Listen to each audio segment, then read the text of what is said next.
It's always better than the first one. All right, and Rolling. Cold yep, open. We're yep, here. hold up. Yep, we're here. Hi. Hello, Welcome, everybody, everybody. and welcome. Hey. Welcome to episode 9 of Brown Conversation. My name is Fluid, aka Chris. And I'm Clark, Datu. And then we also have a special guest today, which is our friend Celi. If you want to introduce yourself. Hello, Celi, Tamayoli, they, them pronouns. I don't have any other alternative names at the moment. So, okay.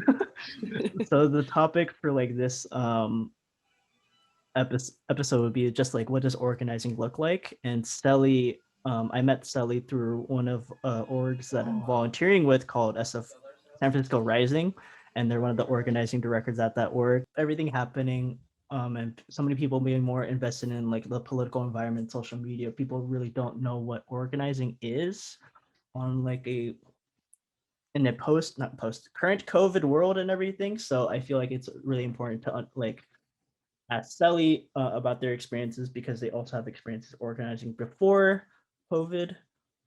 So I thought it was a really cool idea to have that. So yeah, before we actually get into the topic, just kind of a general check-in, like out of 10, how are you feeling? Celi, if you want to go first, out of 10, how are you feeling? And then anything you want to pop off about like your week or your day. Like 10 being Beyonce, 1 being That is a good scale. a rock. Dwayne The Rock Johnson, yes. I wonder if he takes offense to that. I hope he does. I hope so. Hopefully. He can work on himself. Hopefully. Also, well, yeah, to start off, thank you for having me. I don't know that I've ever been on a podcast, so this is cool. Neither have we. It's okay. Oh, okay, cool. Perfect. Between 1 and 10, I'd say about an 8. I've had a tumultuous day. One detail is that my foot fell into a sewage hole. God. When I was on Mission Street crossing Kingston, or like maybe I was crossing Cortland. I was crossing Cortland on Mission, and I was wearing Vans, and the size of my Vans were the exact size of the width of the opening in the sewer hole. So my foot went in and I went down, and one of my knees bled, and it was just a very, it's been a long week. We launched the fellowship this week, and I finally got to rest like last night, like more than 10 hours. And I'm going to be 30 in 2 weeks. So it just felt very timely for a face to the concrete. Yeah, thanks for listening. I'm at 8 now because that happened, and I've rested and I've eaten some food, got to talk with my partner, and I got a haircut today. Yeah. Nice. I'm surprised you're at an 8. If that would happen, I would just immediately be at a 2. That's the end of the day. I would like honestly like can't cancel the podcast at that point. I'm going home and laying down. I'm over it. Yeah. Thank you for sharing that, Celi. Even though that was So I know what that street is actually, so I'm like envisioning like that like busy intersection and everything next to the Walgreens and everything. I'm like, oh god. Yeah. It's like across from the Indian spot. A bunch of buses go up there, and of course there was like a really sweet human, kind of like an elderly European looking man who just like looked me in the eye and was like, "Are you okay?" And I was like, "Yeah." I started crying, and I walked to the street and just like stopped after that and breathed for a little bit. But I appreciated that stranger's sympathy. Glad you're in the moment. Thank you. Clark, you want to go? Yes, my turn. Sorry, I just came back from work. I literally just got back from work, hopped on the Zoom call, and was like, okay, time to go. And after this, I have to go get. I think I'm gonna try to go get dinner with my uncle. I don't know if I'm gonna make it. I was supposed to make it by 7:30, and I said I don't know. Oh Um, no. no, it's fine. I warned him beforehand. I said I'm gonna be in a meeting, and I don't think I'll make it by 7:30. I'm glad the podcast can be in the way Wow. of your interacting with your family. Well, Yeah. he said next week we'll go to Magic Mountain, so it's fine. Honestly, sick. but Jealous. I think I'm floating at a 6 just because I'm tired from work. Out in Marin County, so it was a good time. I need to share pop off on.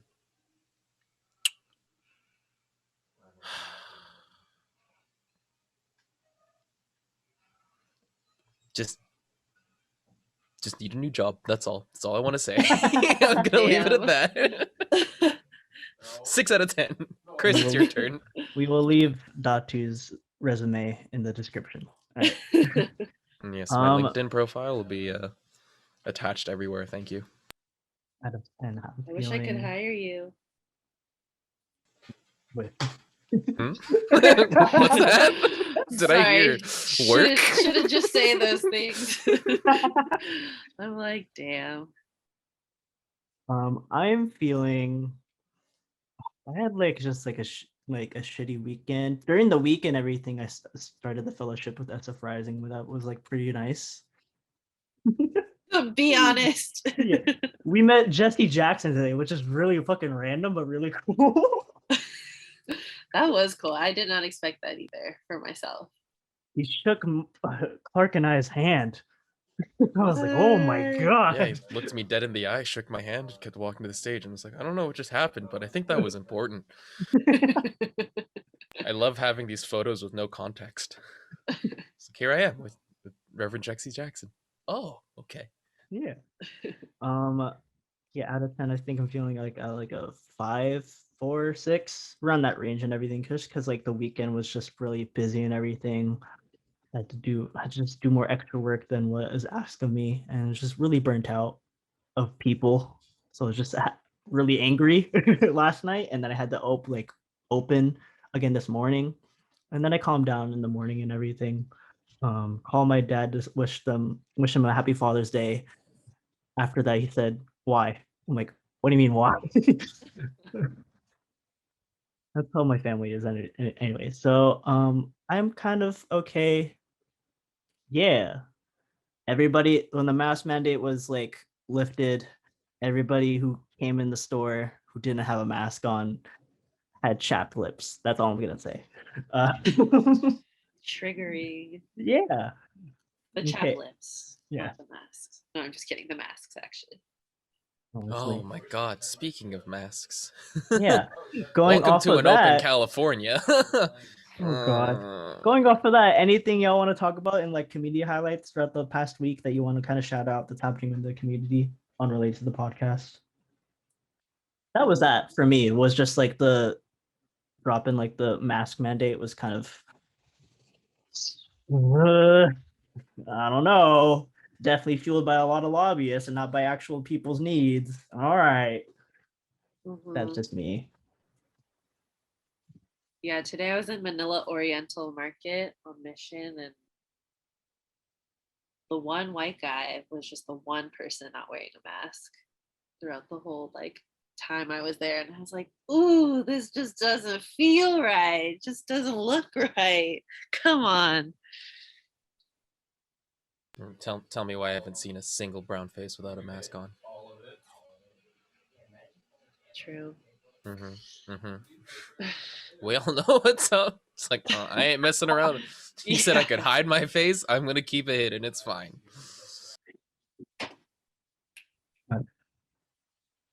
Clark, any community shout out you want to think? I'll be real. I think I've just been like socially despondent from the world for the last week. Normally, I'm pretty caught up on like everything that's happening, and I will just rant incessantly about whatever I'm feeling like at the moment. But it's just because it's like my last few weeks of work. I've kind of just been checked out. But as far as navigating the current like whole like mask mandate stuff being open, like we just found out this morning that even at work, if we're fully vaccinated, um we can work without masks. So I'm like, I think I'm gonna just keep it on. This is food, you know. Let's keep it sanitary. So that's just me. And at the end of the day, I'm gonna leave this as like a personal choice issue. And if you personally choose to be a dick, that's on you. You are easy to identify now. Yeah. You have made it easier for us to find you Yeah. in a crowd of people. What's it like being singled out? Okay. Shelly, anything else you want to like share? We're getting Yeah, to the meat of our topic. I think, well, I just want to say, I mean, one important thing that my friend Jackie reminded me and my partner the Friday or Saturday was just that we're in the most extreme doubt that the West Coast has been in the last 1,000 years. And like Gavin apparently isn't saying anything about it because of this whole recall campaign against him. Like he politically doesn't want to bring attention to how just really fire prone the whole West Coast is right now. And I would love to hear from your listeners what they're doing because I'm like, I need to do something different if I that's the love case. fire season. The What do two you love people about listening to it? this. The lack of sky every now and then. I like to live on Mars every The now and then. Yeah. darkness that matches my inside on the outside. My dormant asthma coming back to life. No. It's my favorite part. I want to say also though the Jesse Jackson event was like super. So I didn't stick around for the youth event that you all went to, but the night before I went to a dinner, which was also very strange. I was in a room of 250 people all eating in a Chinese banquet style, and that was like, oh, okay. I hadn't been inside like that in a very long time. But it was also so nice to just like see so many people in like the SF Rising community and the Chinese Progressive Association community. Um, but yeah, were you all already familiar on the story of Vincent Chin?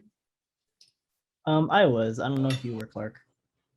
I got most of my information that day. Yeah, I sort of knew also, but I just I just felt very connected to Jesse Jackson. Like he just was so clear back in the 80s, like his analysis to be like, this is a cross solidarity issue. These like beatings of our bodies as Asian and Black folks. Um, yeah, that was, I don't know, just got to speak into my heart, into the value of like getting to meet him. That was cool. Nice. All right. With that, into the meat of the conversation. Oh my God. I'm actually really excited.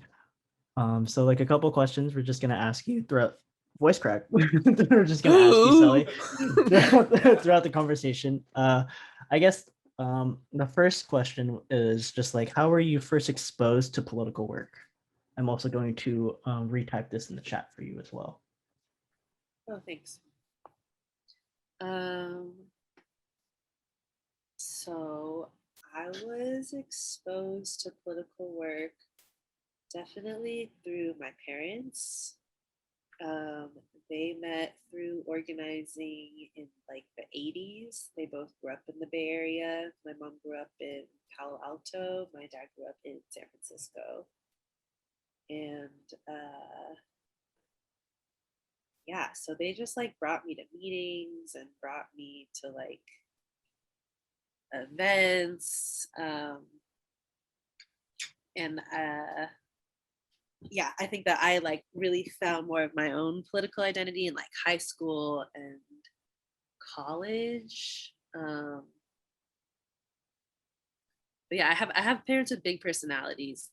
Like my dad, he does civil rights law, and his parents came from Lawag in Ilocos Norte in the Philippines. That's where my family's from. No way. What? Yo, that's From crazy. Ilocos Norte or in Loa? Ilocos Norte, yeah. My Ilocos family Norte and too. Loa. What? And San Marcos, yeah. My grandma's from Solsona. All right, we have to Oh, double I check wonder where after that this. is. Are we all Okay. cousins? Most likely, yeah. Sorry, continue. That was really cool. No. Yeah, so he I think for him just growing up in like an immigrant household, having two parents, like my grandmother worked as a beautician for over 30 years and was never paid overtime and never got a raise in all that time. And like my dad's dad, he was an elevator operator and a janitor, just like that experience of growing up in the 50s and 60s in SF, and then like also being at SF State in a really radical time, I think is sort of like how he got into social justice work. And then, um, wow, it feels weird talking about my parents, but like that is where it started. My mom also, she got radicalized also in like the 80s in San Francisco, doing a lot of domestic violence advocacy work in the city. So yeah, I feel really blessed that I kind of like grew up having parents where we would talk about uh, all sorts of things. I mean, honestly, my dad is like a historian, so he's one of those like lawyer dads that just like is always talking and always sharing a lot of history. And it's like, okay, yes, I was just in school all day and now I'm going to listen to you, but also this is really cool information that I don't probably wouldn't be getting at school. Cool. Politics as a Yeah. formative tool. Wow. So, you were just telling us that Yeah, as far help as me. your exposure to political work, it's it was pretty early onset because of your parents. But what would you say is like the well, actually I have that question here. Sorry, what was like the first action or event that you attended? Like how far back can you remember? Like the first like politically motivated event that you attended? Hmm. Um,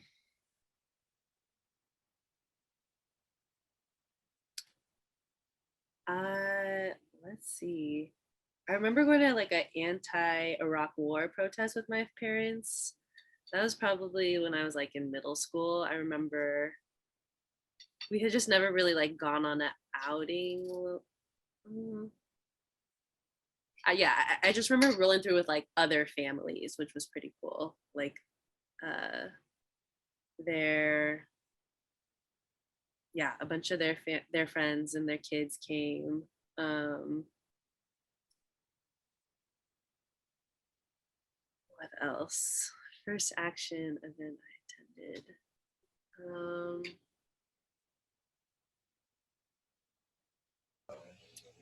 I remember doing, yeah, like the first action, and maybe this is sort of like the next question, but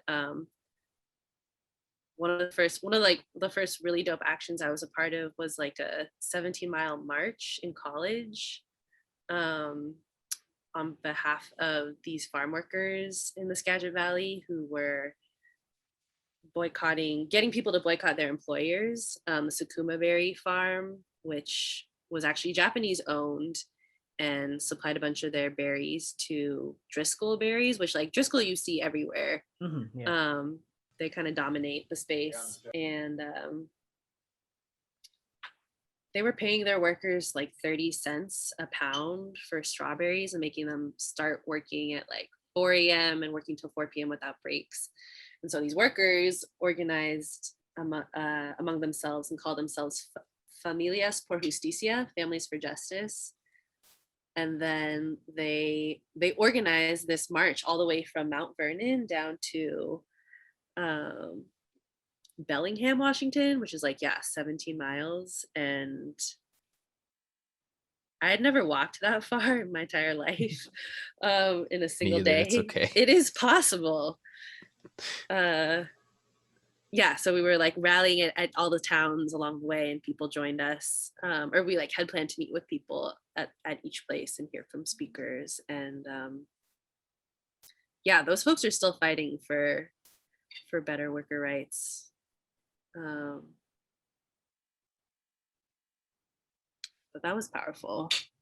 Yeah, that shows like a lot of endurance and everything.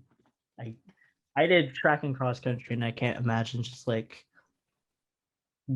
going to an action and just kind of like just walking and marching for 17 miles while having the endurance to kind of like be engaged with the whole like event throughout the whole day. I definitely zone out, but yeah, that's actually cool that you helped organize that. Or like, Yeah, I mostly participated. yeah, nice. So I guess you kind of answered like this the next question of like what the first event you kind of like helped planned, but kind of like a segue to like the next question and everything. Wanted to ask with like how the actions and events like go off and everything. There's so many different like individuals that come together to kind of like make the event happen and everything, and there's a lot of outreach that goes behind that. So the question was to kind of like where or like how does like outreach begin to kind of like help um organize or like start an action or actual kind of like start a movement, if you may. So like where and how does outreach begin is the question. A movement. Let's see. Can you put that question in the chat? Yes.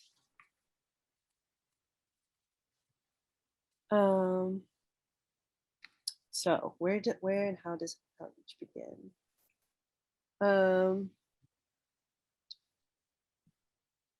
I mean, yeah, I think depending on the event, I think it's like a lot of different conversations with different folks. An example that I'm thinking of is SF Rising. We do these member assemblies that have like, we're an alliance of 8 groups. So it's the space where all the members of all 8 groups actually come together. So like 50 to 100 of us. And we like talk about different campaigns in the landscape or in the city. And what's really dope is that it's trilingual. It's in Cantonese, English, and Spanish. And that just starts with like, yeah, a lot of one-on-one conversations, honestly, but maybe that's kind of more in the weeds or like the very beginnings of the outreach. I think really with trying to get mass to an event, it's phone calls. It's going down through your lists of people who have been interested in your events in the past, or like even just creating a list of people who are your cumulative friends. Like, you know, if it's not a lot, sometimes if it's not on paper, if it's not written out, it's not going to happen. So having a list of people, putting aside time to make calls, that's how you get real people to turn out, is just like reminders. I feel like that's all of us need at this pace of the economy we live in. Right. You're really good at answering our questions, because Yeah. I was like, well, I don't have much follow up because I feel like you answered all the questions I had. I'd rather have a discussion though. I don't. Yeah, tell me. I know. Like, is this what you're all looking for? Well, honestly, we're just Sometimes our Right. guests are more informative than most. most. Yeah. We love all of our guests though. I think. Yeah. Actually, continue, Clark. Sorry. I was literally gonna ask, just like in like a hypothetical. Maybe this is not really like hypothetical, because there could be people out there listening that feel like they're on their own and they want to start something on their own. And something that at least I try to do in terms of especially this podcast, and just kind of decolonizing our mindsets and fighting off the 4 eyes of repression that we have gone over before. But you touched on interpersonal relations being probably one of the most important tools for people looking to organize. I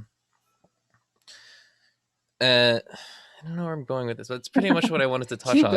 Keep going.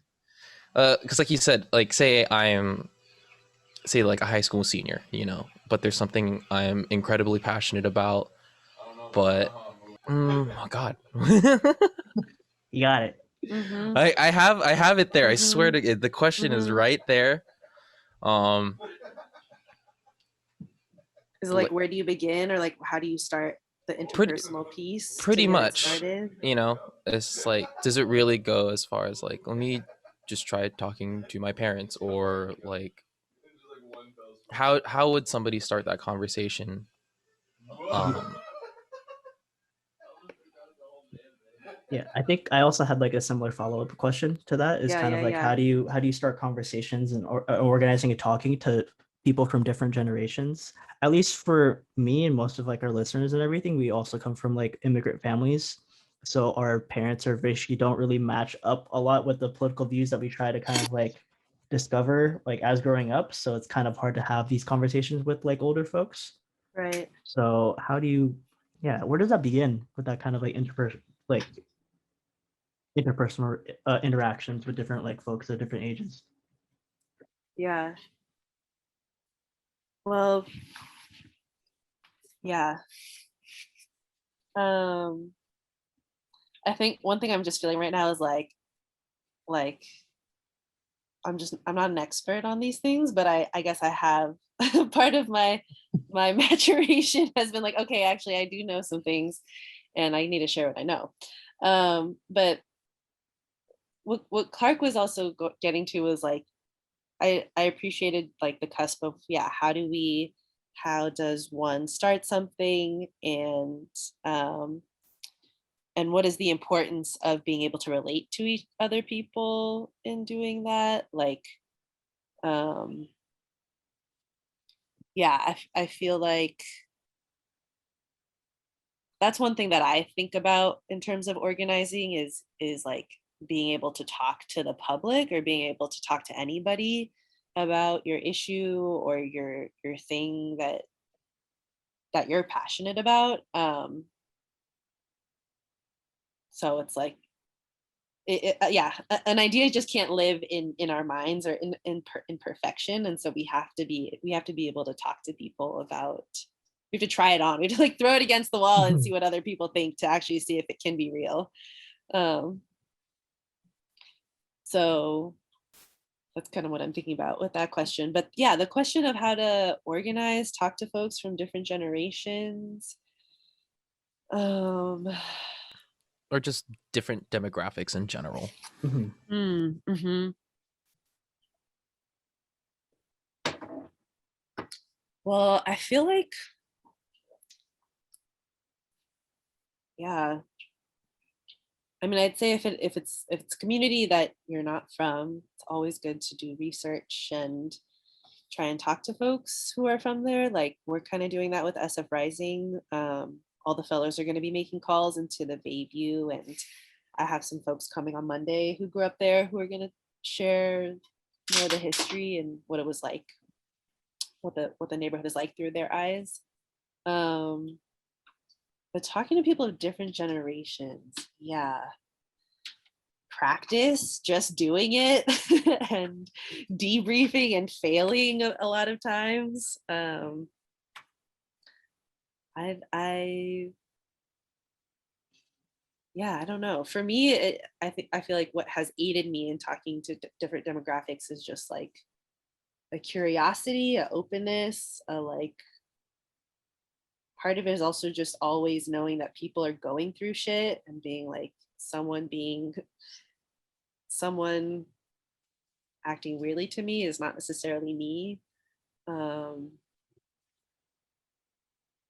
yeah, and I think generally, like, we're never going to win if it's not an intergenerational movement. Like, part of the journey to liberation is also, yeah, healing our relations more, or like healing, being able to listen to each other. I feel like, even in your first question where you were asking like how I got exposed to political work, I think I talk about my parents, but I feel like my own real personal revolution was through being like, oh, there's shit in activist families. Like, you all are leaders, but also like you can still be a bully. And so that for me has what's pointed me a lot towards like healing and being curious about therapy and learning about Adrienne Marie Brown and all the good Instagram content that you are familiar with. Anything else for those questions? I don't think so, unless you have follow-up questions. I guess it would be like yeah. the next question. It kind I of, yeah, guess. this next one's kind of a follow-up.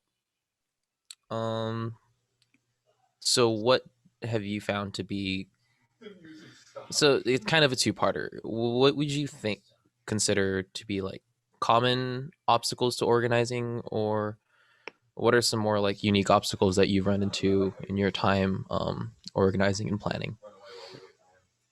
And this could also relate to like what you've seen in other people go through as well, not just yourself.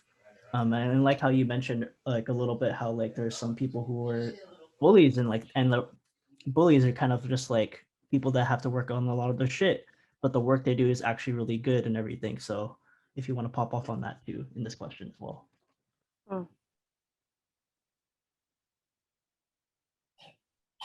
Uh-huh.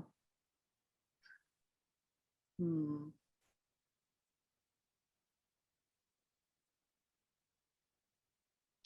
Yeah, I mean, I feel like organizing in itself is such a paradox, or like you have to live in the impossible, like yeah, like to really fight for our dignity, our rights, our empowerment as BIPOC or queer young people means like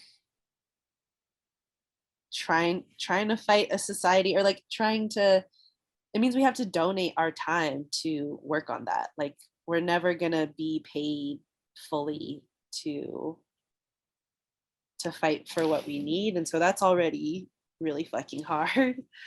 um and common obstacles, there's so much stuff just around like workflow and communication. Like I feel like all of us just grow up learning how to survive and procrastinate, and so then when we actually want to get a project done, it's like, oh yeah, I didn't write that down. Or Yeah, like, oh yeah. I'll give it to the smartest one in the group. It's okay. Yeah, this whole podcast is an example of that. It was just I kind will of like, just Oh stand yeah. there and announce. Don't worry. Clark, I need help with the description. Crap. Sorry. Yeah, and it comes to like human relations, like we just aren't really taught or have many tools to get through conflict, or like communicate when we've been irked or when we're annoyed. And so yeah, there's just like human immaturity obstacles to organizing. Not immaturity, that sounds condescending, but yeah, I mean, all the liberalism is an obstacle to organizing.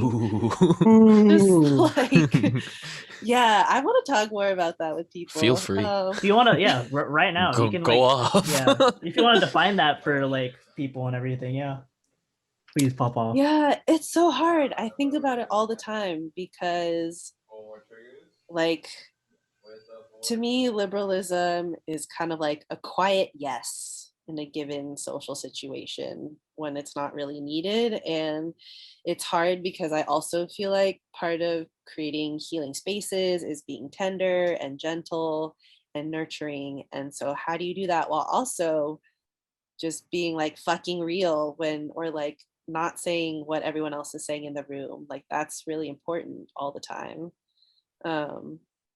So yeah, liberalism, what led me to that thought in that moment was just like how all of our institutions, even in the Bay Area, are like, yes, diversity, yes, equity, yes, like helping the most disadvantaged, blah blah blah. And it's like, y'all are like, we all are still sanctioning the same like cultural status quo, and like, yeah, so that's kind of a broader obstacle we're all swimming in. Not sure if you're looking for like more concrete things to No, No, the yeah. no, that was obstacles. great. Yeah, that's great. Yeah, thank you so I much think for that's that. the clip. Honestly. Yeah, so context, so like in like the little music videos and teasers we have like clips of the podcast and everything where like our guest like either talks about like something really like good or something really fucking stupid. So that sounds like a good clip and everything. It's a good transition. Awesome. Think about like how like there's like skits within like albums and everything, kind of like that type of vibe. Okay. Yeah, like a whole. I know you like Lauren Hill, so that kind of like that type of Yeah. shit. Yeah. uh, But yeah, yeah. no liberalism. Oh my god, I I think vibe we. with Yeah, that. what do you all think of liberalism? I How do mean, you we define just it? Oh, we just popped off on that too. I mean, we popped off more on like rainbow capitalism, but it's kind of the same deal.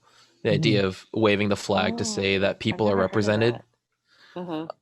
Yeah, so like the idea of rainbow capitalism. It's Pride Month. I'm gonna slap a rainbow and everything and say we're supportive of the community, but in reality, we're just doing this to get their money.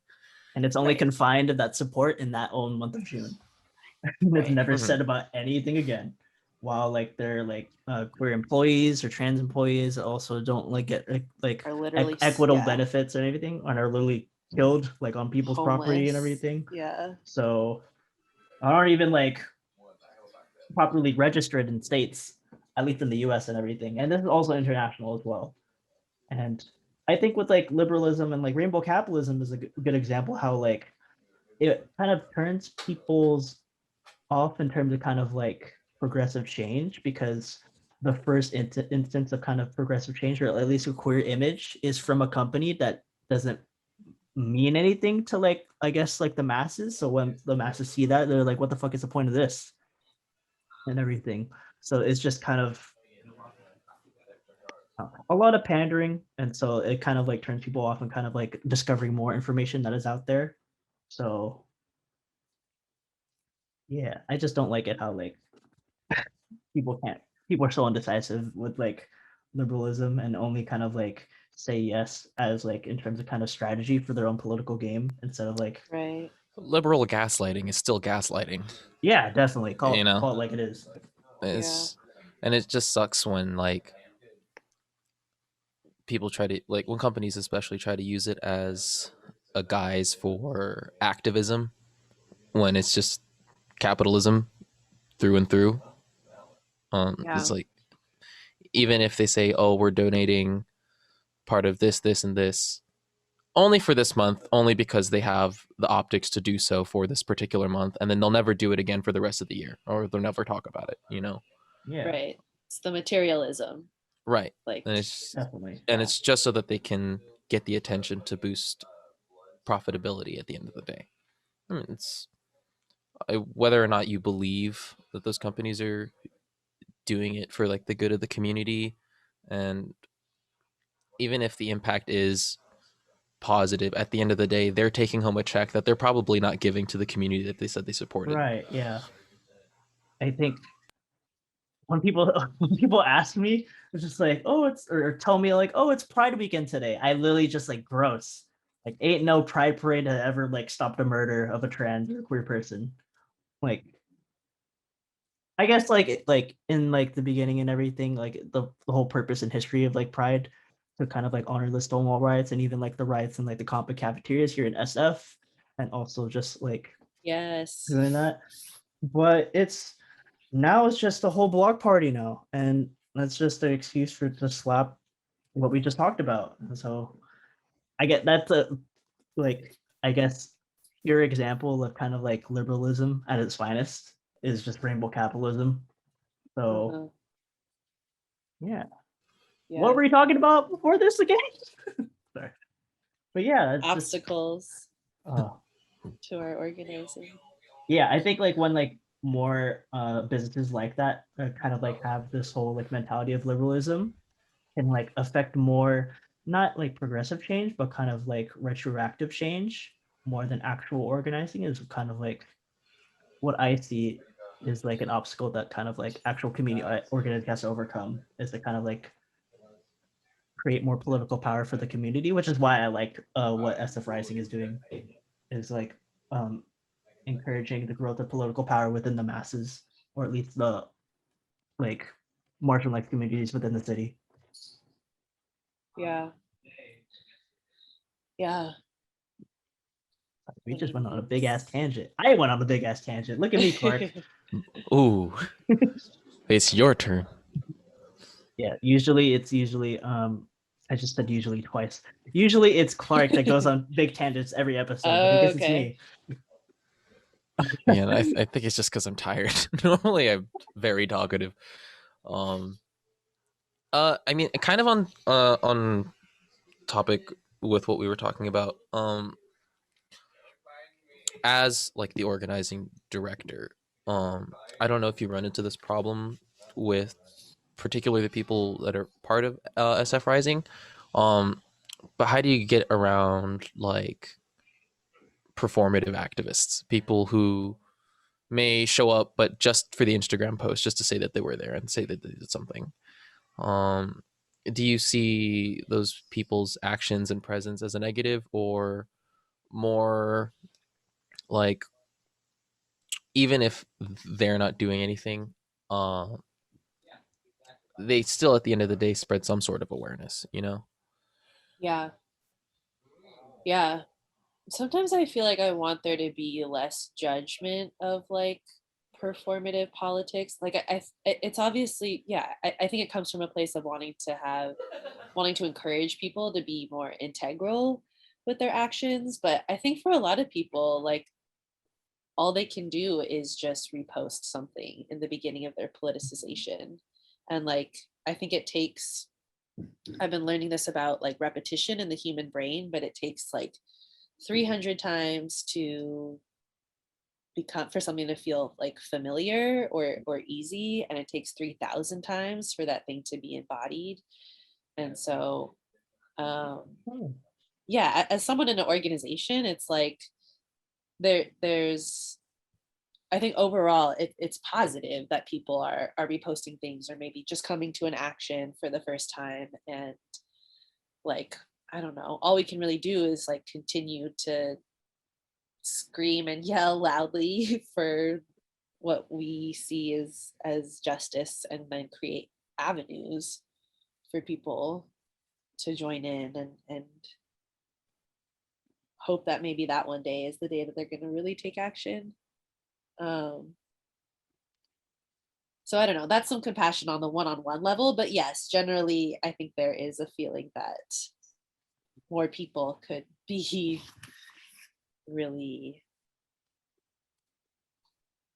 yeah, not just getting caught up in like the identity or just like justice from a colloquial sense, but actually throwing down, volunteering, making calls, taking action. Awesome, thank you. Oh. Um, before we move on to the next question, was there anything else you wanted to pop off on as far as like obstacles you've seen organizing yourself, or you've seen other organizers running into? Other obstacles? Um, I mean, outside of course, managing human tendency. yeah. Um, I mean, I think one that I feel a lot with student organizing is just that it takes years to build like real relationships with people, and I think it's from that kind of trust that people give themselves the permission to take bigger risks um, in their organizing. And in undergrad college, which is usually 4 years, like people might get politicized after their freshman year in ethnic studies class, and then finally decide to like join a student org, and then like by the time they're actually ready to throw down, they're like graduating. And so that makes it challenging to like retain historical knowledge from a student perspective and like pass on real like, I don't know, Like actually onslaughts pass. of student power. Right. Just keep the momentum going. Yeah. So so it partially ties into the next question, but what do you find to be like the most difficult aspect of your work in particular? Just like getting around organizing, you know?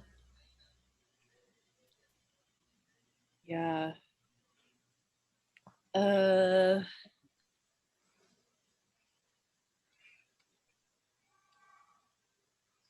I mean, yeah, personally,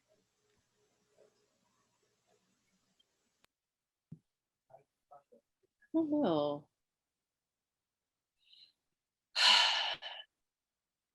There's like I think when the organizing feels really hard is just like a hopelessness sometimes, or just knowing we're up against billionaires these days is pretty terrifying. Like even the concept of a billionaire, the fact that they just have that much wealth. Money isn't real.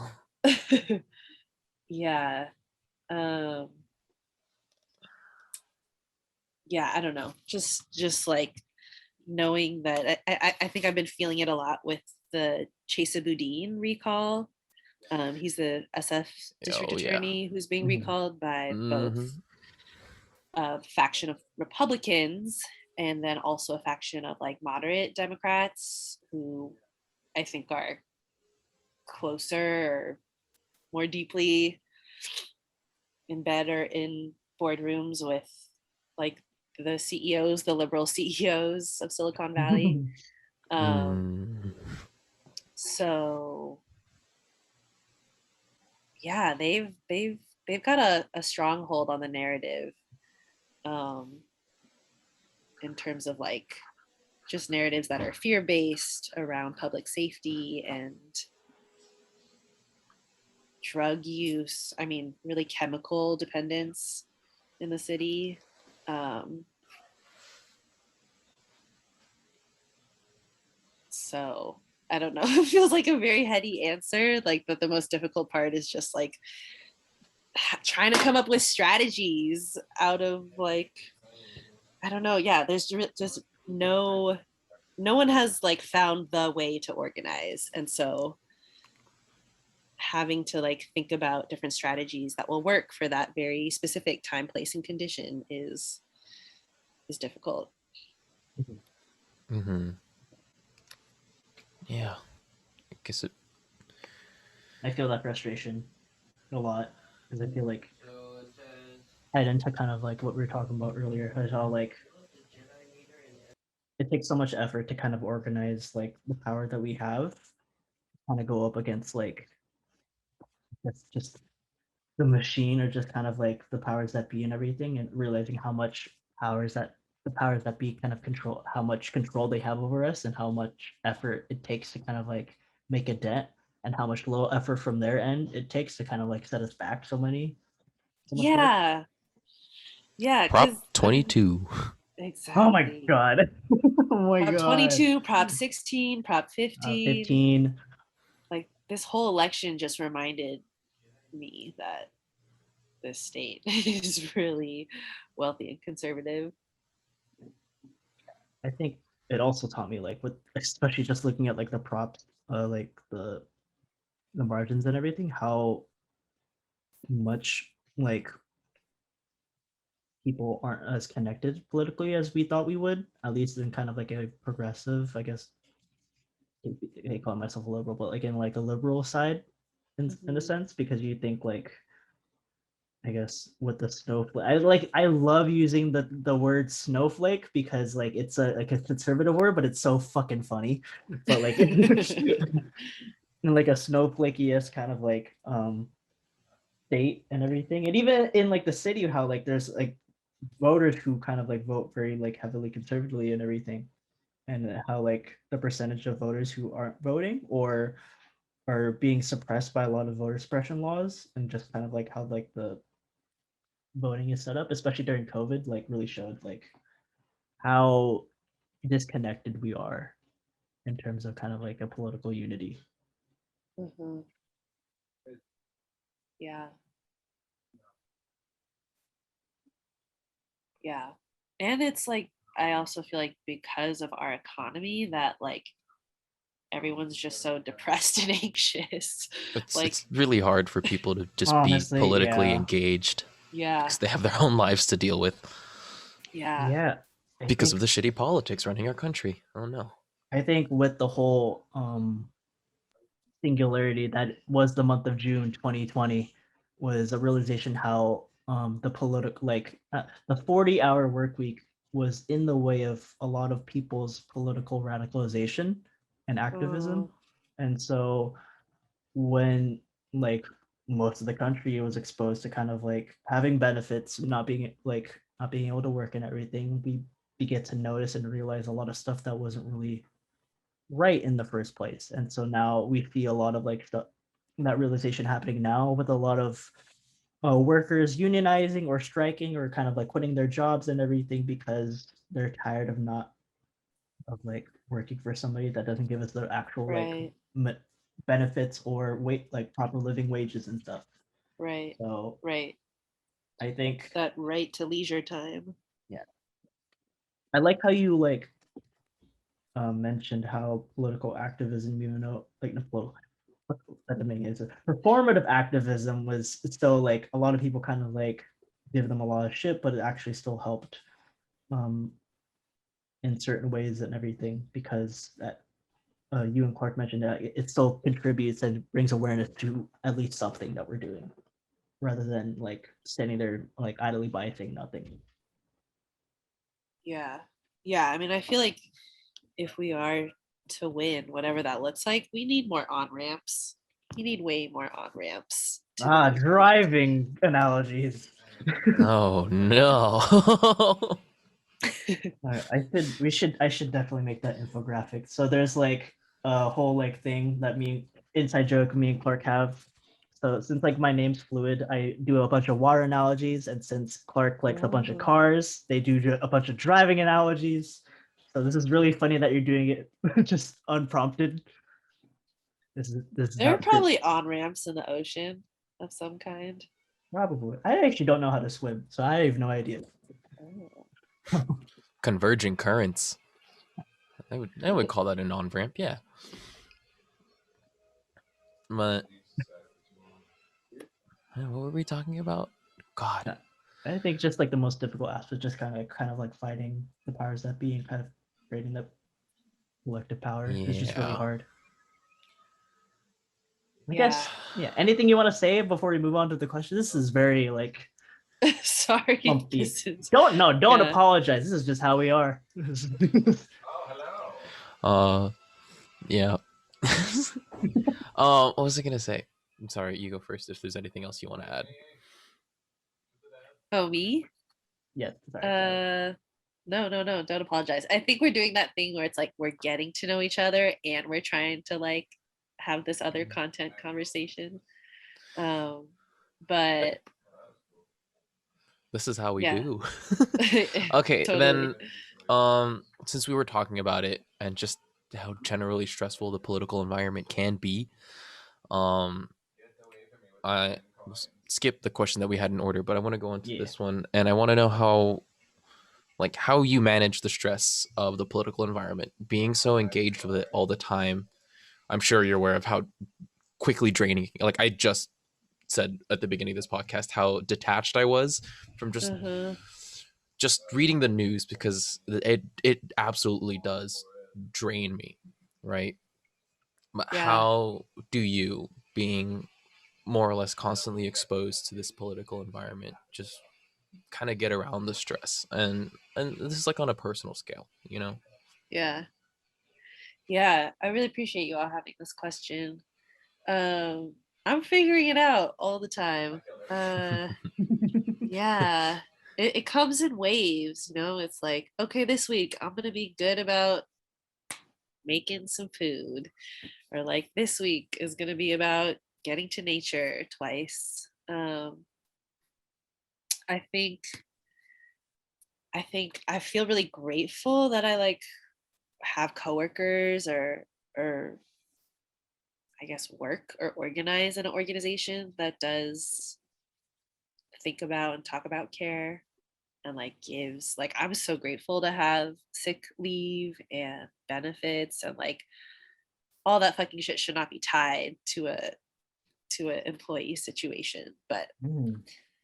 gotta feel grateful for those things. How do I manage the stress? Laugh out loud fun uh has been really important for me. It's interesting, like all my besties, or at least like kind of my chosen fam who I hang out with at least once a week, is none of them are like organizing or doing paid organizing. They're all like teachers or artists. So I feel like they really help keep me balanced.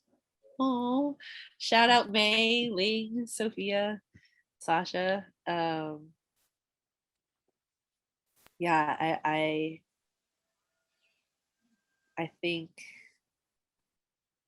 managing stress is like really just trying to be gentle with myself. I think that I've learned that I really do care. I didn't realize that like, I don't know, that was a quality of mine, but I really do care, and so it's important for me to like exhale at the end of the day and like release the holding of all the things that I'm trying to hold. Um, and honestly, lately it's looked like watching Living Single. I don't know if you know that TV show. It's from the 90s. It was like, it's the original Friends. So Better it's, Friends. That's why I yeah, call it's Oh. like it. the better friends. And Queen Latifah is the protagonist, and the role was made for her. She's like, in the show, she's the head of a culture magazine called Flavor that's out of Brooklyn. And like at that time in her life, she was 22 and had already started her own rap label, like feminist rap label. And she's just like, everyone on that show is dynamite. And that's been my nightly laughs. Ooh, gonna have to add it to the list. It's funny how like every time I learned about Living Single through a TikTok, like, oh, hey, look at this, and then like you started popping off during the meetings about Living Single. I'm like, no fucking way! I just learned about this through TikTok. They're listening. Yeah, and it's funny that you said like your qualities is that you care. Because just like I feel like I think just meeting new people, you realize that people really don't care, like in like a bad way too. Or just like, wow, you really don't understand or don't have the capacity to empathize with like other people in different situations. And I feel, Mm. as fellow cancer Celi, I feel like, oh god, I think we care too much to where like we have to make Yeah. up for people that We don't were care. talking about this the other day. We were talking about this. Like, oh, I don't have to care at like that level about everything. Okay. Let's save But it just ourselves some happened. energy. But Yeah, it just happened. exactly. Exactly. And I think with the your line of work, it inevitably happens almost all the time. So I'm glad that you're able to kind of like center yourself most of the time um, with your work. Yes. With that, I kind of have a follow-up question. Yeah. Um, so most of my friends and myself, mostly me included, and probably people listening to this podcast, are very mentally ill. So we have like a lot of anxiety and depression. I honestly just realized that I probably am mostly diagnosed with ADHD as well. So how does like, I don't know if you relate to like that, but how, if you want to speak on that, if you're like Yeah, have any like anxiety or definitely. depression, intergenerational trauma, colonial mentality. Yeah. Yeah.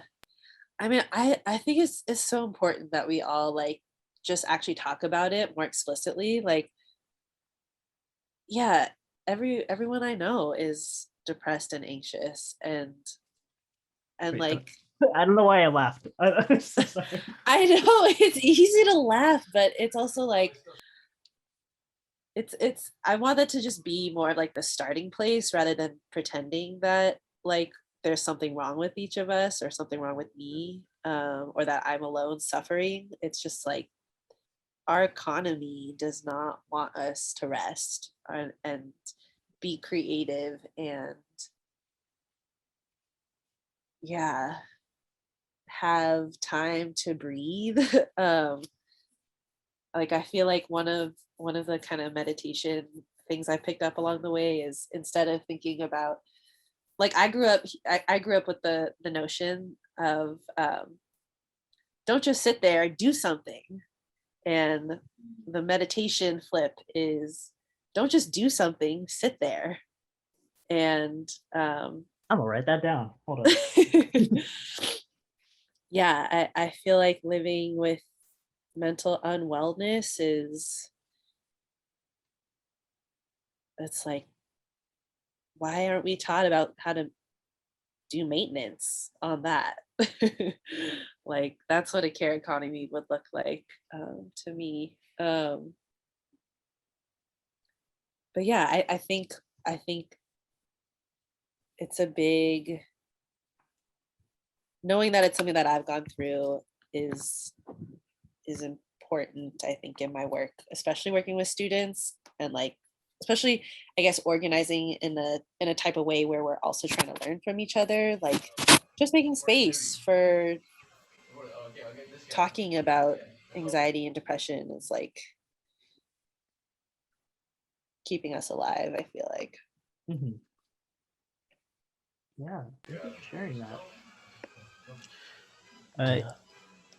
I think this kind of with like mental health and everything and like mental illnesses and everything, it kind of relates to our identity a lot because it's just how like it like affects how we live our lives a lot. And a kind of segue to our next question we wanted to ask is like how has your identity as a fellow they them and Uh-huh. like and also just as a POC kind of impacted your work, whether it be working with different colleagues, working with I don't know, just kind of like organizing the fight and everything. Like, how does Yeah. that impact your work a lot? Yeah, I feel like I could even just talk about like my non-binary identity through the lens of my work or Please. Please talk do. Yes, about okay. talk about all Um everything you're willing to share. okay. Uh I remember well this made me think of two really rad organizers I know, Brooke Adams and Mick Lovegood, uh, who, by the way, named herself after the Harry Potter character. That sounds familiar. Um, That I was Ooh, like, I was like, love good. Hang I was on. like, love good. yeah, Luna Lovegood. Um, and they were two of the first people who were like, hey, I noticed you use she, they. Have you ever tried just they? And I was like, no, but like had sort of secretly always wanted to. And they were like, yeah, like you feel like a they to me. And so they were just some of the first I'm so affirming sorry. folks. I was just like, this is a good story. I'm like, that's really nice. But as soon as I heard that, I'm like, Why do I feel like that's exactly how you look at me, Chris? For context, my non-binary identity came out about Yeah. like a year, 2 years ago, and Okay. partially because of Chris and the people I met. So, but I'm pretty sure before that, Chris was already like, you feel like a they. you're posing very like like not interesting, but very like flamboyantly in these photos. I was in marching band. I stand up straight. Leave me alone. Every person I know in marching band that I've known and interacted is queer some way, somehow. All right. Sorry. Hell yeah. This is a political statement I am willing to die on. All right. Everybody who did marching band is very gay. All right. Sorry, Can that was confirm. that was very passionate. But I was in Sorry. choir. I feel like that was Oh, me too. a lot of gays in choir. Yes, theater same gaze. same Theater shit, different gays, font. yes, same. All right. Mm-hmm. I was in both. Like if Times New Roman and Comic Sans had a baby, it's me. Here's me, the late bloomer in art, just editing. Uh huh. Ellie, do you want to continue? I'm Yeah, so sorry. sorry. No. It's we're all tired. So yeah, that was a shout out to Brooke and to Mick and to I mean, yeah, I feel like work or the organizing spaces and work spaces I've been in have been that environment for me to embrace and just be around other non-binary people. Yeah, I came out to my family about being non-binary last summer on my birthday, and they were very much like it was the same kind of reaction when I came out as queer. They're like, oh, okay. My dad's like, what does that mean? Like, and my brother, oh gosh, love my brother. Hopefully you all meet him one day. Lorenzo Tamayo. He was like, oh, okay, yeah, sure, got it. So yeah, I don't know. It's interesting, like being uh like coming into my non-binary identity while also simultaneously coming into like kind of positions of leadership or uh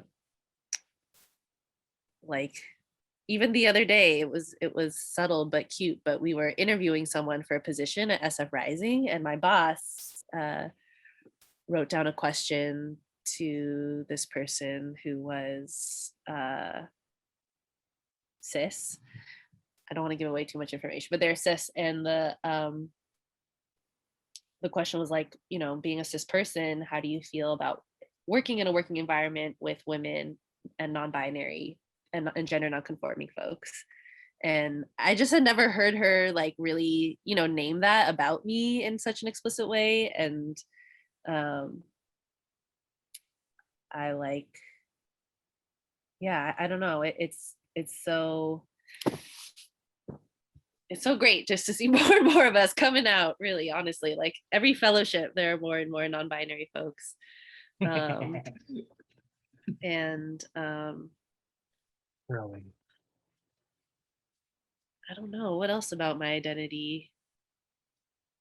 I mean, so much of my identity is like my parents' kid, just growing up in kind of, I didn't mention this, but my aunt is gonna come speak at the fellowship on Wednesday. You're welcome to come if you want, Clark. She was part of the Third World Liberation Front, so she's gonna talk about the protests. You're off Wednesday, Clark. What time is this at? It's 10 to 12. You could just put it on in the background. Oh, okay, cool. It's my morning. Then I drink coffee and watch event. Yeah. I got lost in my own thoughts, but that was okay. a little bit about non-binary identity in work, in my work. I'm glad you're able to have like a working environment where your identity is validated a lot. That is very rare, but I'm also glad that you have that in the work that you have because it exists. So it's good to hear. Right. Thank you just in general for sharing, Yeah, thank you. I think we all know how hard it is just in general to speak on this. Yeah. Yeah, I haven't even gone out to my family. I don't know if they'll ever listen to this podcast, but they'll find out when they do. Oh yeah, definitely. Honestly, this is kind of just what I left it at. I think because like I'm gonna do it eventually. I know I am, but like when I know like when my mom will like find out, she's just like, for how long? 19 or not. Clark, how old was I when I met you? How old were you when we met? The same age, 19. Yeah, I was 19. You're a Yeah. month older than me, so. Perfect. Yeah, well, since I was 19. So she's just gonna flip out. But yeah, I'm glad that you're able to kind of like have that relationship with your family and everything, because just like there's so much with our family that like it just, or with just the people that we like interact with on a daily basis, that they don't really know our true authentic self. Right. So I guess it's kind of like a follow-up question, is kind of like, how do you really show your true authentic self in the work that you do? Because you interact with so many people and the work you do is very passionate to you as well, and that's also impactful to other people. Yeah. Well, I appreciate what you just said, Chris, just about the difficulty of having to, what feels like sometimes, pretend with our families or like be someone different than in our organizing our political spaces. And like I'm definitely even feeling that with my aunt coming. Like I haven't told her that I use they them pronouns, and I like need to, it can be hard not to feel like a coward for like not explaining it, or like, and even with my parents, it's like they really struggle. I've told them, I've come out to them, but they still don't use my pronouns. Um but yeah, how do I be my truest self? I think taking deep breaths, trying to prepare my words when I facilitate, and not just, well, both. I think both preparing words and just like having practices where I'm being as present as possible in the moment. I think just like also having the larger picture. I feel like so much of my conditioning growing up has really focused on performance and perfection and like trying to be a good student and trying to be the oldest kid. And so something that I've really appreciated and have held on to from someone named Prentice Hemphill. Um, this is a plug to another podcast. They lead a podcast called Finding Our Way, but they talk about, Prentice openly talks about how to live into imperfection more actively.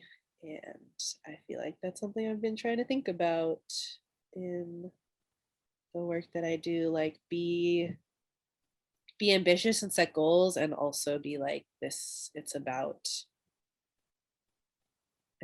like blending the quality of our day-to-day interactions and like partnering that with going after ambitious, risky shit. Nice. We'll definitely check out the podcast too, because I get in my head a lot. So it's good to hear other voices in my head. Yeah. Well, yeah. Shit. I don't know how to segue. Last and final question. Here we go. Awkward pause for effect. Yes. So Celi, are there any like certain things, like it's kind of like advice segment to like younger organizers out there? Are certain things you see in younger organizers that you think they should focus on more when they do their work as well? This could doesn't have to like be to younger organizers, but to just organizers in general as well. Well, I'll put the question in the chat as well. yeah, thank you. That question at the end where it's like, what advice?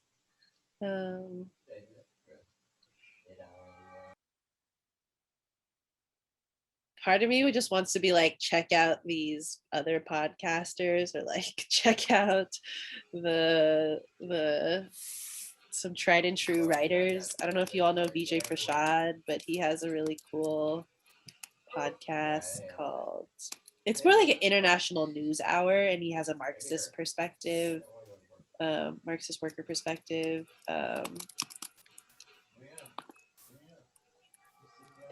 Give the people what they want. Nice. also a favorite writer, Anand Girdardas. Truth be told, I haven't read a book. I've just listened to like all of his talks. So anything on YouTube by him. It's so hard for me to Awesome. read too, so you're fine. Cool. Just adding to my list of things to check out. Thank you. Yeah, yeah. But yeah, I feel like younger organizers, like, yeah, I would say like focus more on relationships and getting to know the people you're trying to build with. I think that I think kind of in the age of the really expedient, like web rooted cancel culture, that there isn't a lot of room to just be wrong and like fuck up, and I think that things like deep relationships and trust are what are like the containers that help people struggle through um and yeah, just like change is just so, a lot of the major things that we've won as people, as communities, has taken like 5 to 10 years, like big campaigns. And it just sometimes, yeah, it takes that long oftentimes for the really big things that we're fighting for. So like even Prop 15, like people have been working on that measure for the last 10 years. um Although it feels like, well, really people have been working on that since 1978 when Prop 13 got put into place. But yeah, I think for younger organizers, like focusing on relationships, deeply getting to know each other, like going with your instincts, really, for naming conflict when it arises. I don't know, I just feel like we need more of that in our movements. Nice. I love how you address cancel culture, because well, I grew up on like YouTube, just watching YouTube and everything, and then like seeing what like the content creators I used to watch getting canceled and everything. Also made sense, but just like I see how like the culture around it now is like not allowing people to kind of like grow and develop and learn from their mistakes. Yeah. So I'm glad to you kind of address that too. Um, I And learned learning from like different perspectives, you know? yeah, I learned right away that like, oh, just people just think differently, just take information differently as well, and so just kind of not be palatable to like different people, but to digest different responses as well when you tell people different information. I think that's like a very important thing to like understand, not even as just as an organ, just as a person in general. Yeah, you were the one who was like someone's chapter one, your chapter 5 might be someone else's chapter 1. And yeah, I learned that through a summit from ST like the SoCal Filipino American Student Association. It was like a summit and everything for one of the agreements. I thought it was really cool. Fun fact: I used to shit on a lot of people for not understanding how my identity worked. That's how I met Clark. So I was like one of those performative motherfuckers who came out and like was very self-righteous. I'm working on that. The Well, amount I of don't know. times Chris got mad at me because I didn't use they properly. And I was like, I'm learning, I'm sorry. He said I'd try. Yeah, it's also just like how I learned that too, is just kind of like, you know, it was an environment that I learned it in also didn't like mesh well. So, you know, out of a lot of anger. Anyways, we can talk about that another time. Oh my god. Yeah, no, it's hard though because the anger is so justified. Like, right. It's like, what do you do with the anger? And like sometimes people only learn when there is anger in their face. Yeah. Yeah. All right. Anything else you want to pop off on? Poor Clark. Nobody can see it, but I'm just shaking my head.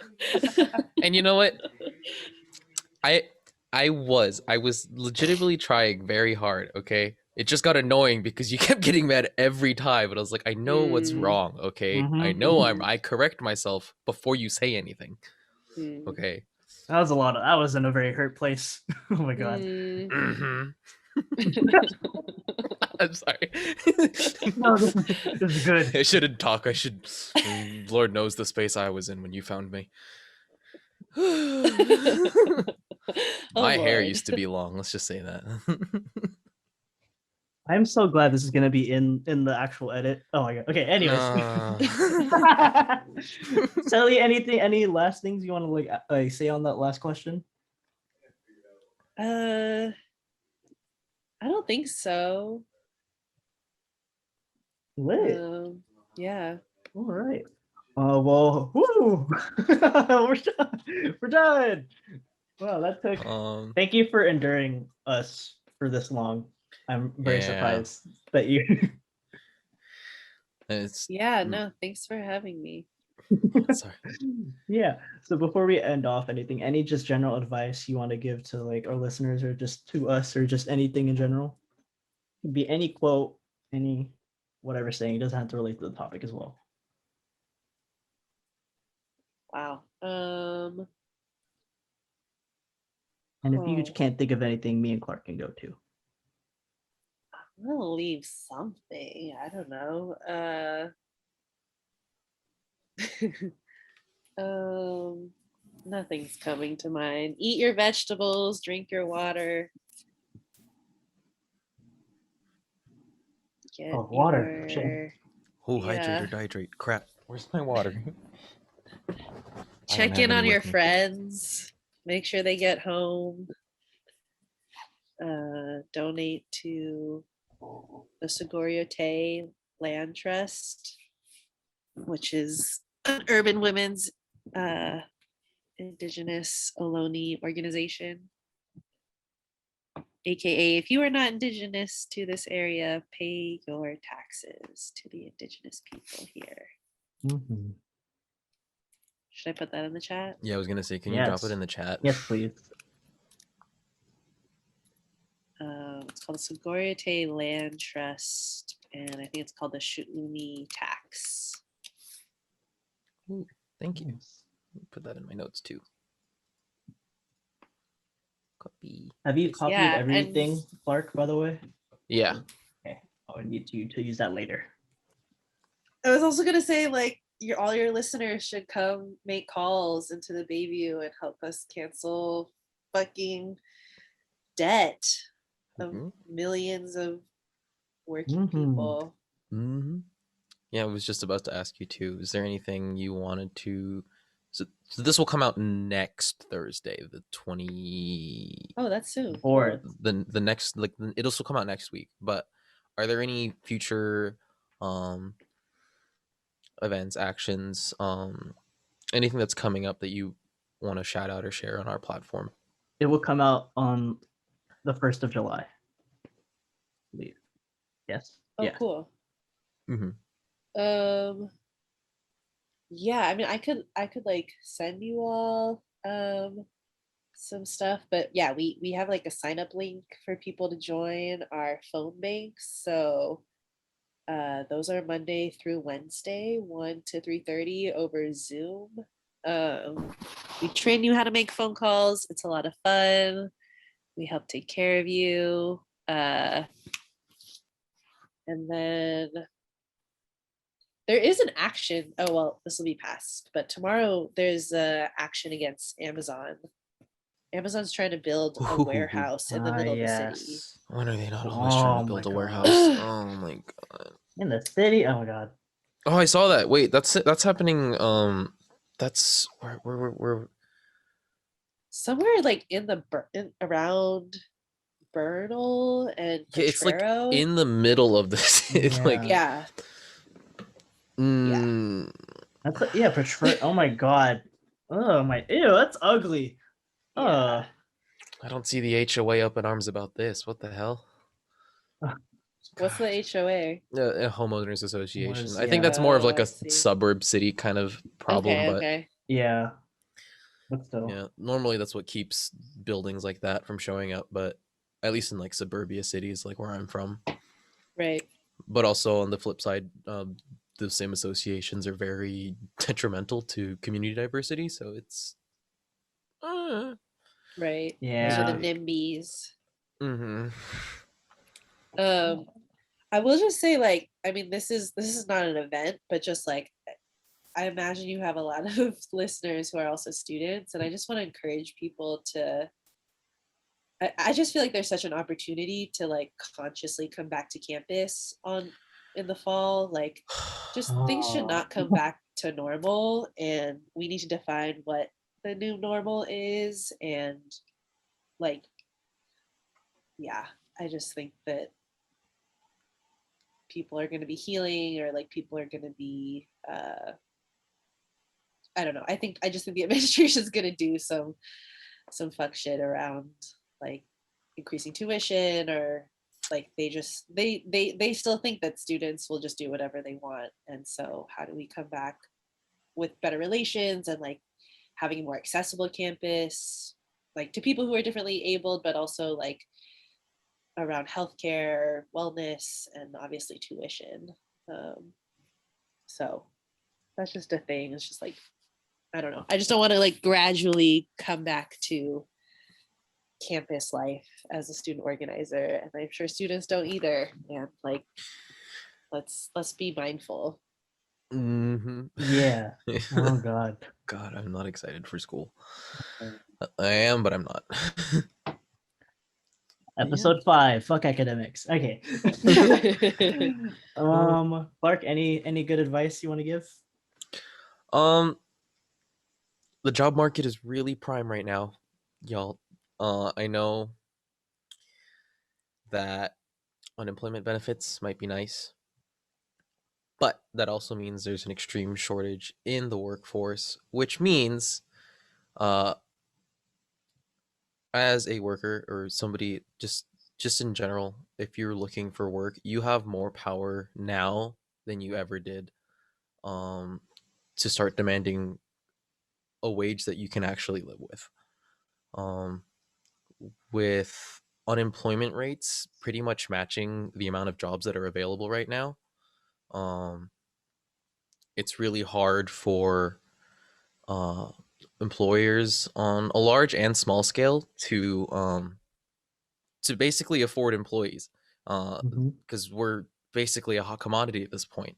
What made it so easy for one federal minimum wage to be so low, and just for places all over the country to not um, just not pay people a living wage, is that there was always somebody to replace you if you quit. But now it's just getting to that point where less and less people want to work because, one, they realize they don't make enough money because they've been receiving all this money from the government. Um, but two, now employers just have to realize that they need to pay people more. And just from my preliminary job searching in the last month or so, easily, at least in San Francisco, starting wages have been well above minimum wage for San Francisco already.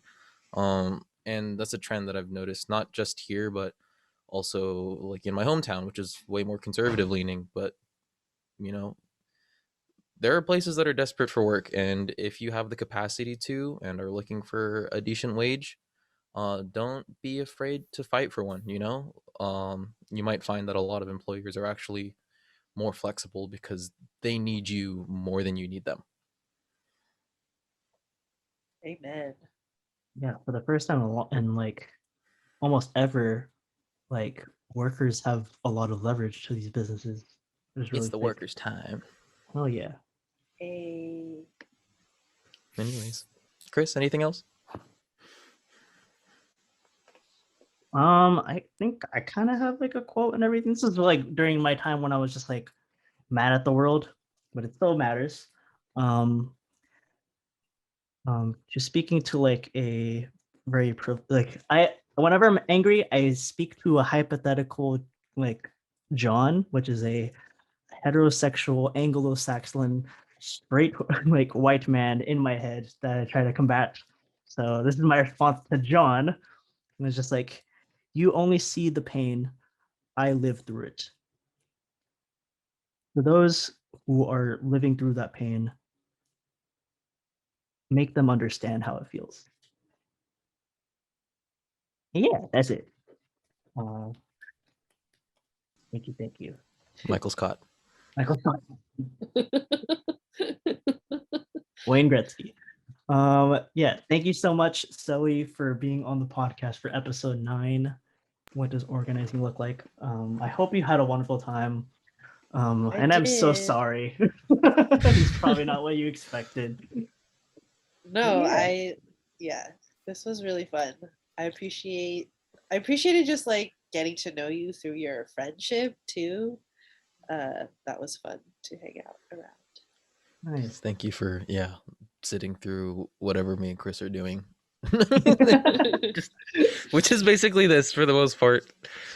Yeah. I'm excited to listen to the other ones too. I God. did start following you all on Spotify. I think when you told me about it a long time ago, but I just hadn't listened. That's okay. Ooh, another one, yes. Yes. Add to the collection. Anyways, I've been Fluid, aka Chris.